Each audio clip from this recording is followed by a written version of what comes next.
आपला आवाज कोकण 24 तास। रत्नागिरी तालुक्यातील शिरगाव येथील हिंदू मुस्लिम बांधवांच्या एकतेचे प्रतीक म्हणून ओळखल्या जाणाऱ्या पीर जवान शाह वली बाबांचा वार्षिक उर्स उत्साहाने आणि पारंपरिक पद्धतीने शांततेत साजरा करण्यात आलाय।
पैगंबरवासी गफार नखवा यांच्या घरातून रात्री 10 वाजता गिलाफची वाजत गाजत आणि डफळी वादन करीत निघालेली मिरवणूक रात्री उशिरा दर्ग्यावर पोहोचली आणि त्या ठिकाणी हिंदू मुस्लिम बांधवांच्या उपस्थितीत मजारवर गिलाफ आणि फुलांच्या चादरी चढवून शांती आणि एकात्मतेसाठी दुआ करण्यात आली।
शिरगाव येथील पीर जवान शाह वली बाबांच्या वार्षिक उर्साचे खास आकर्षण असते ते म्हणजे डफली वादनाचे।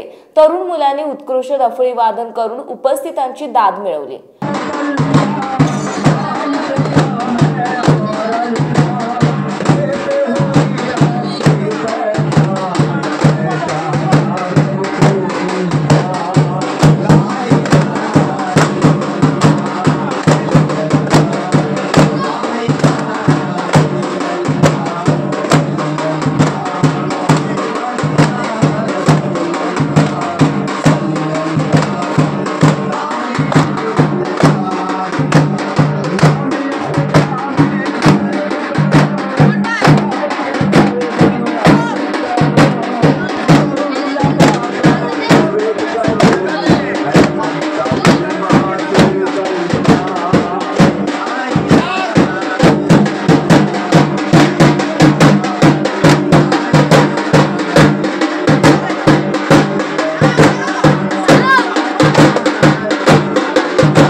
समुंदर की गोद में पला है तू, अंगड़ाई लेते ही लहरें शुरू। आज यौवन की मस्ती छोड़, ले चलता हूं तुझे एक नए मोड़। आजा, तुझे मां पुकारे अब। छेड़ देते हैं बीट से कुछ शरारत हंसी, गले लगा ले उसे ए फकीर। इंतजार कर रहा है तेरा तो, चल दे देते हैं उसे फसल की खूबसूरती तो। आजा, तुझे मां पुकारे अब, उन्हें भी देनी है एक नई पहचान। आजा, तुझे मां पुकारे अब। फिनोलेक्स पाइप्स पहुंचाए पानी को अपनी मां के पास। महाराष्ट्रातील तसेच कोकणातील महत्त्वाच्या बातम्या पाहण्यासाठी कोकण 24 तास न्यूज चॅनलला YouTube वर सबस्क्राइब करा आणि बेल आयकॉन प्रेस करा।